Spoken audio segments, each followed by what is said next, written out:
warahmatullahi wabarakatuh. Hai teman-teman, kembali lagi pada video pembelajaran saya.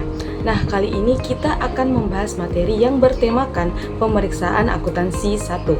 Tanpa berlama-lama lagi, langsung saja kita masuk pada materi yang pertama. Baik, masuk pada materi yang pertama, yaitu sejarah pengauditan. Auditing merupakan profesi yang baru diakui pada abad ke-19, meskipun praktik pemeriksaan keuangan telah ada sejak peradaban kuno, yaitu pada zaman Mesopotamia sudah ditemukan simbol-simbol transaksi keuangan. Kemudian penguasa Mesir juga melakukan pemeriksaan penerimaan pajak. Kemudian bangsa Yunani dan Romawi juga memeriksa catatan keuangan pejabat publik.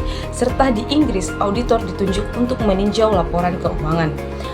Audit modern berkembang pada abad ke-15 dengan tujuan utama menemukan kecurangan.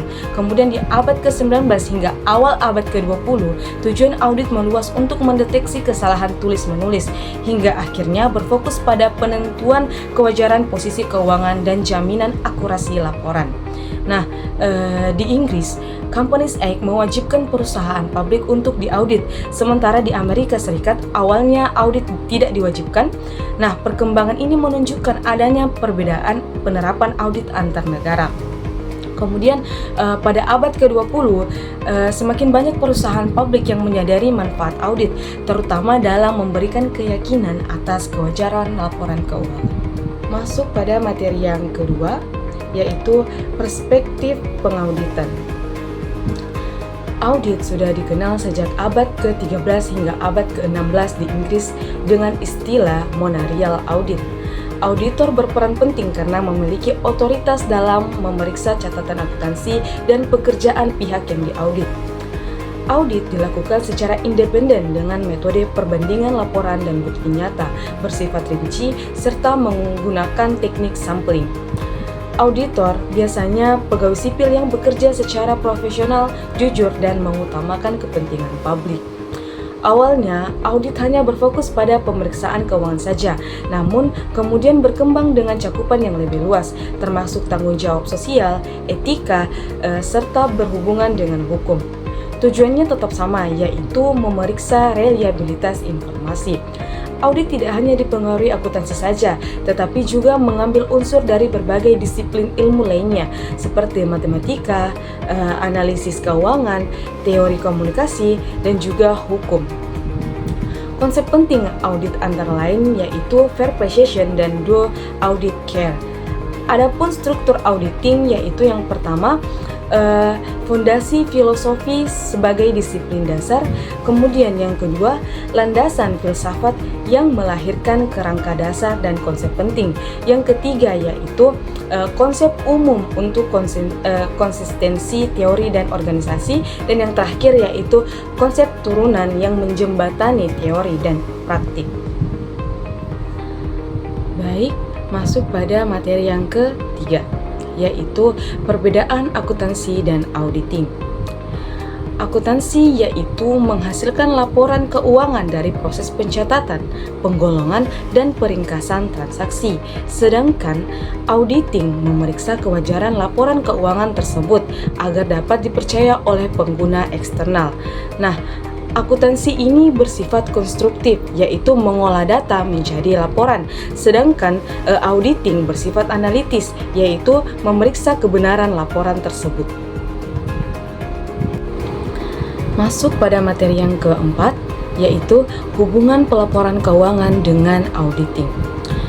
Pertumbuhan dan persaingan bisnis menuntut perusahaan menyediakan informasi akurat untuk pengambilan keputusan. Informasi tersebut disajikan dalam bentuk laporan keuangan yang harus sesuai dengan standar akuntansi keuangan atau biasa disingkat dengan SAK. Laporan keuangan digunakan oleh manajemen dan juga pihak eksternal sebagai dasar pertanggungjawaban. Namun, laporan keuangan sering mengandung informasi asimetris. Oleh karena itu, auditing diperlukan untuk meminimalisasi resiko informasi yang salah atau menyesatkan. Auditor berfungsi mengevaluasi dan memberikan opini mengenai kewajaran laporan keuangan agar pengguna eksternal lebih yakin terhadap informasi yang disajikan. Nah, kesimpulannya, akuntansi berfokus pada penyusunan laporan keuangan, sedangkan auditing menekankan pada pemeriksaan dan pemberian opini atas kewajaran laporan keuangan. Keduanya saling melengkapi untuk menghasilkan informasi yang andal bagi pengguna eksternal. Masuk pada materi yang kelima, yaitu kebutuhan audit. Studi sejarah menunjukkan bahwa akuntansi berkontribusi besar terhadap perkembangan ekonomi modern. Informasi yang dihasilkan akuntansi sangat dibutuhkan oleh pihak internal maupun eksternal perusahaan untuk menunjang keberhasilan usaha. Namun, pengguna eksternal sering meragukan keabsahan laporan keuangan karena berpotensi terjadi kesalahan penyajian informasi.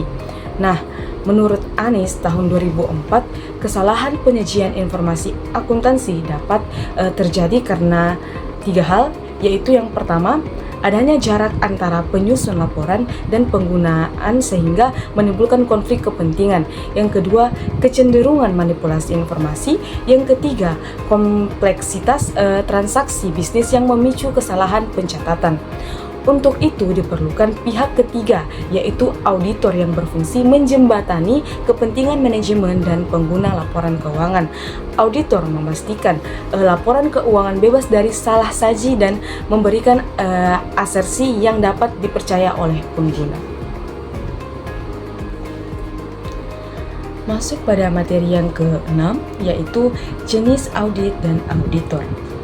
Audit dibagi menjadi 5 jenis, yaitu yang pertama, audit operasional, yaitu pemeriksaan kegiatan perusahaan terhadap kebijakan akuntansi dan operasional yang bertujuan mengetahui apakah kegiatan telah dilakukan efektif, efisien, dan ekonomis. Yang kedua ada audit ketaatan, yaitu pemeriksaan untuk menilai kepatuhan perusahaan terhadap aturan dan kebijakan internal maupun eksternal, misalnya kepatuhan pada aturan ketenagakerjaan atau pajak.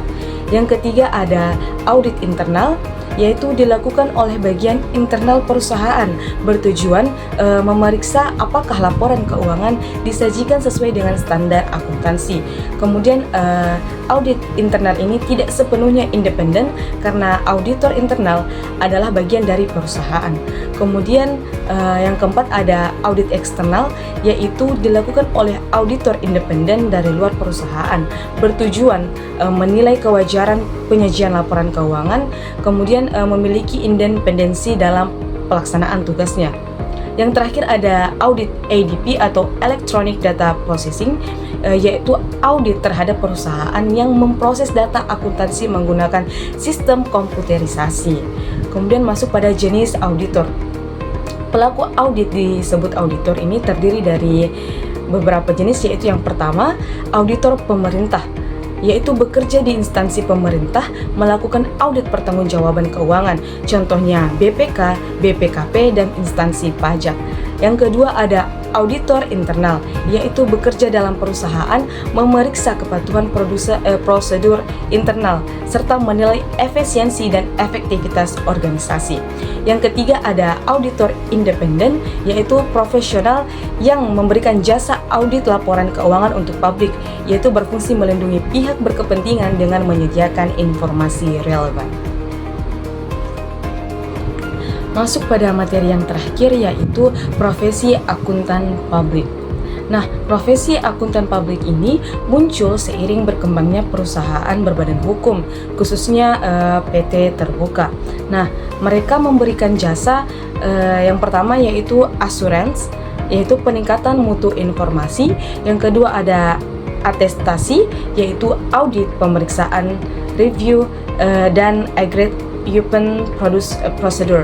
Dan yang ketiga yaitu ada non-assurance, yaitu kompilasi, perpajakan, konsultasi, implementasi sistem, jasa teknologi, dan jasa transaksi. Nah, prinsip utama profesi ini adalah independensi untuk menjaga keandalan laporan keuangan.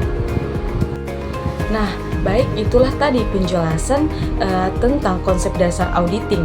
Nah, pada intinya bab ini membahas tentang dasar-dasar auditing seperti sejarah, tujuan, perbedaannya dengan akuntansi, kebutuhan audit, jenis audit dan auditor, serta peran strategis profesi akuntan publik dalam menyediakan jasa asuransi bagi masyarakat. Nah, sekian video pembelajaran dari saya. Saya pamit undur diri. Wassalamualaikum warahmatullahi wabarakatuh.